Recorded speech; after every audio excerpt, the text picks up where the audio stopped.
Un plaisir de vous retrouver pour cette tranche d'information. Bonjour à tous et bienvenue dans cette édition du journal. La mer avance dangereusement et menace les côtes béninoises. Au nombre des dégâts, l'érosion qui gagne de plus en plus du terrain, mais des actions sont menées pour lutter contre le phénomène.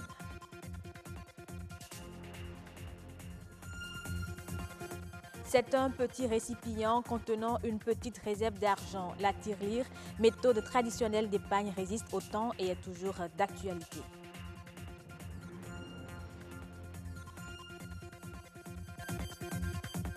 Et puis, la danse des spectres a désormais sa place à la Bibliothèque nationale du Bénin. C'est une œuvre littéraire que nous propose Jacques Ruibet, un livre à découvrir dans ce journal.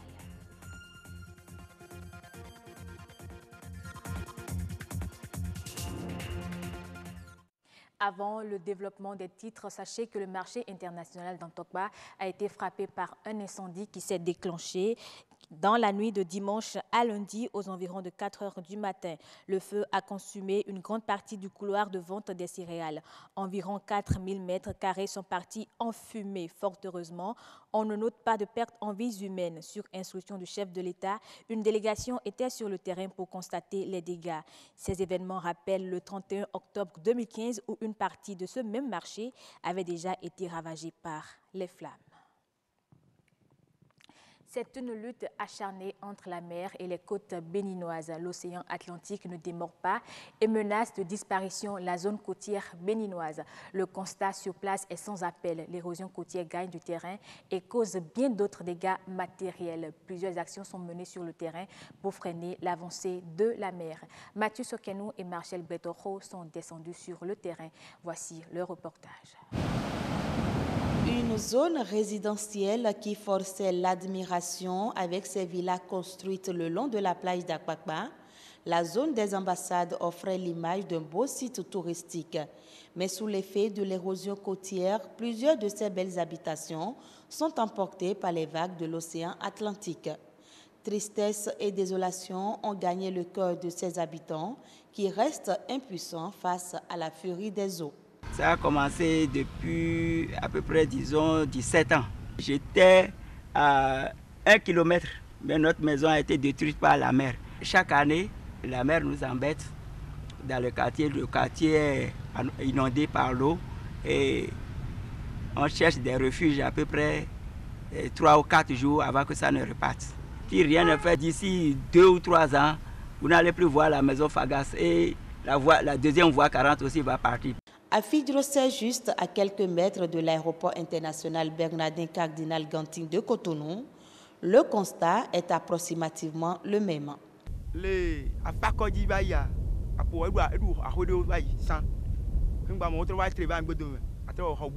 Ici au quartier Afakodji, la mer a déjà englouti plusieurs maisons. Certains riverains ont acheté des parcelles en ville et se sont installés. D'autres y sont encore. La seule chose à faire pour reculer la mer est de mettre des épis comme à Akpakpa, sans quoi dans quelques années, même la route des pêches en construction disparaîtra.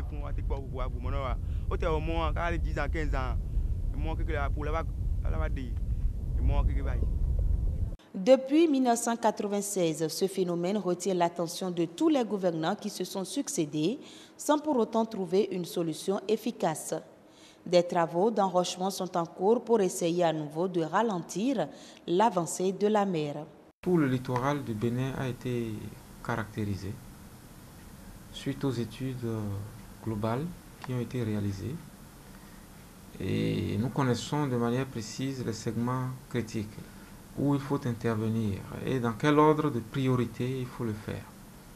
C'est ainsi que le segment de côte situé à l'est de Cotonou a fait l'objet donc du projet de protection de la côte à l'est de Cotonou. Le deuxième segment qui a été identifié pour être traité est celui du centre, autour de Ouida. Le troisième segment qui a été identifié et qui est également dans un état critique, c'est le segment de côte entre Ilakondi et Grand Popo.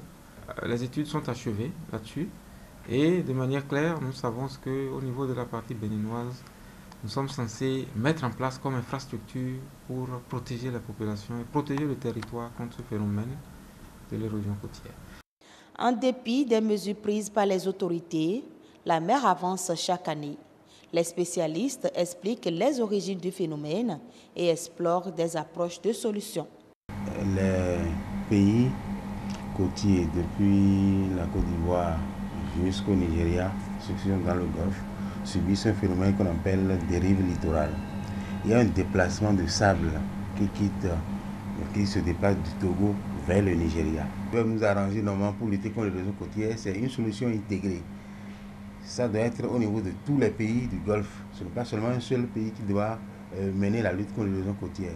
En attendant, le littoral érodé continue de subir l'assaut des vagues de l'océan Atlantique.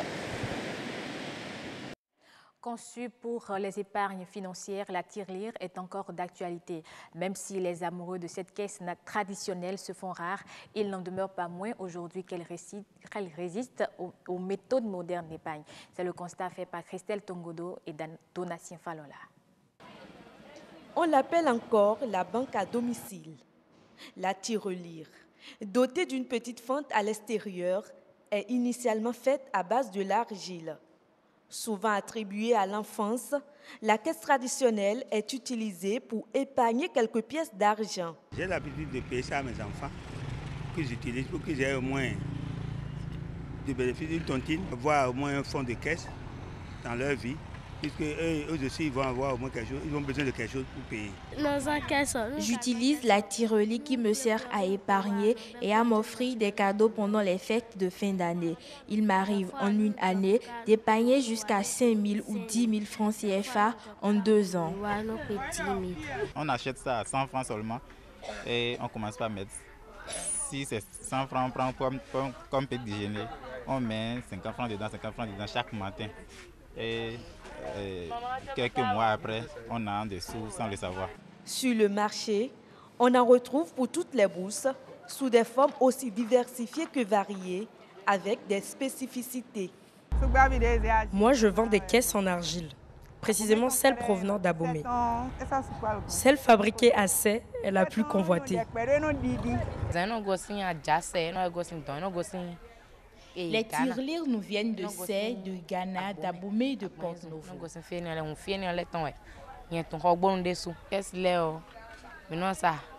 Les prix varient entre 50 et 500 francs l'unité.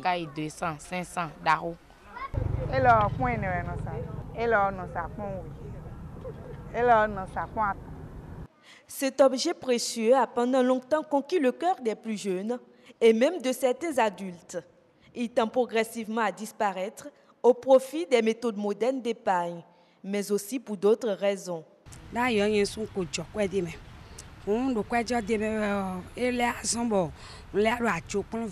tirelire pousse mes enfants à dérober de l'argent.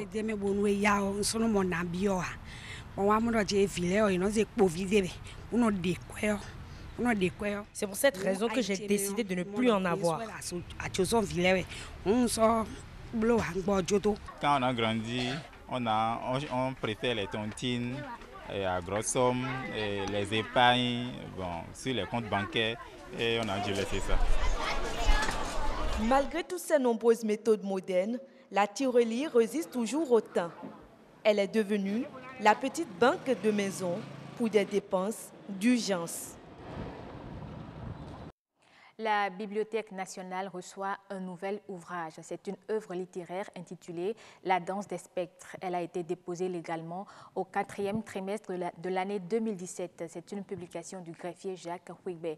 L'ouvrage a été officiellement lancé samedi dernier au Centre culturel artistique Africa. Francis Fatan, Marcel Arrossi.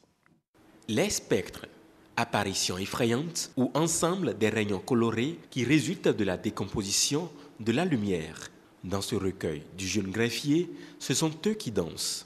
À travers ses écrits, Jacques Huigbe s'engage à apporter des solutions aux problèmes de la jeunesse. J'avais eu à un moment donné cette envie de pouvoir contribuer à essayer de trouver un peu de solutions aux maux qui nous minent, surtout la jeunesse. En tant qu'observateur, je n'ai pas voulu être passif, donc j'ai décidé de m'engager en quelque sorte, essayer à travers ma plume d'apporter quelques solutions à tout ce qui nous traversons comme problème, et essentiellement concernant la jeunesse. Donc c'était dans une vision de personnes engagées en quelque sorte. Il ne faut pas faire qu'observer. Si on a la possibilité, à travers l'écriture, de penser un peu les plaies, pourquoi pas. Il est officiellement lancé et déjà, il est apprécié pour sa particularité. Facile à lire, très simple, mais qui a une particularité, c'est-à-dire le suspense. Jacques Weber, il a du style. Non seulement il est greffier, il est également amateur du cinéma et de la peinture. Je dirais qu'il a concordé toutes ses qualités pour pouvoir nous pondre ce recueil qu'on a. C'est un recueil qui aborde tous les problèmes de la société. Pour vite et bien faire passer son message, l'amateur du cinéma et de la peinture a préféré le recueil de nouvelles au roman. Le recueil de nouvelles est plus digeste pour les gens à lire. J'ai des projets de romans, mais souvent quand les gens prennent un roman, et c'est une seule trame du début jusqu'à la fin, les gens sont vite fatigués par ça. Mais lorsque c'est de brèves histoires, de 4, 5, 6 pages maximum, les gens sont beaucoup plus aptes à lire et le message passe. La danse des spectres, désormais disponible sur le marché littéraire, s'étend sur 134 pages pour 9 titres. Au Nigeria, les acteurs de la filière cacao entrevoient une hausse de 15% de la production durant la saison intermédiaire 2017-2018. D'après Savina Riman, numéro 1 de l'Association nigériane du cacao, l'ensoleillement approprié et les bonnes précipitations vont permettre une récolte de 290 000 tonnes. Un chiffre qui tranche avec le recul de 40% enregistré un an plus tôt du fait de la sécheresse. Pour rappel, le Nigeria est le 6e fournisseur mondial de la fève. En Tunisie, la production d'huile d'olive va atteindre un nouveau record en 2017-2018. Selon l'Office tunisien de l'huile, le volume devrait se chiffrer à 280 000 tonnes. Du côté de l'export, les expéditions devraient également poursuivre leur dynamique pour franchir le cap des 200 000 tonnes d'ici la fin de la campagne en octobre prochain. Deuxième pays au monde en termes de superficie consacrée à l'olivier derrière l'Espagne, la Tunisie exporte environ 80% de sa récolte. Avec ses plumes sur le crâne qui lui donnent l'air de porter une perruque, il ne passe pas inaperçu. Le pélican frisé est de retour dans la lagune de Divaka en Albanie. L'oiseau avait presque déserté les lieux considérés comme son royaume. Mais l'heure de la reconquête est visiblement arrivée. Reportage. Le pélican avait déserté la lagune de Divaka à cause des activités humaines le long de cette lagune. Ce retour de l'oiseau dont l'envergure peut atteindre 3 mètres est le résultat d'une politique volontariste des autorités albanaises. Souvent critiquées pour leur passivité dans la défense de l'environnement, elles ont finalement pris leurs responsabilités. Le retour du pélican est le résultat de nombreuses actions. Cette petite île de 22 km² au centre de la lagune est au cœur du succès. Ce parc national était considéré comme son royaume.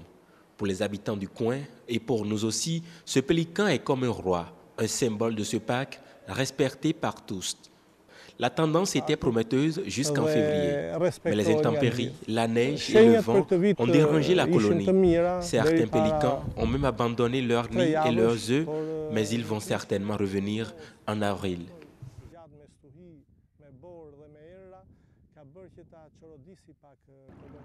Le regain est toutefois fragile, provient le spécialiste. Pour maintenir cette biodiversité, il urge de mettre en place des canaux de communication entre la lagune et la mer, ce qui n'est plus fait depuis une vingtaine d'années. Ceci permettra la circulation d'eau fraîche et l'entrée de poissons, base de l'alimentation des pélicans. Il s'agira aussi d'une traque contre les pêcheurs de nuit qui épuisent le stock de poissons. Nous redoutons de grands projets d'urbanisation qui vont à l'encontre des lois de l'environnement et des équilibres de la nature.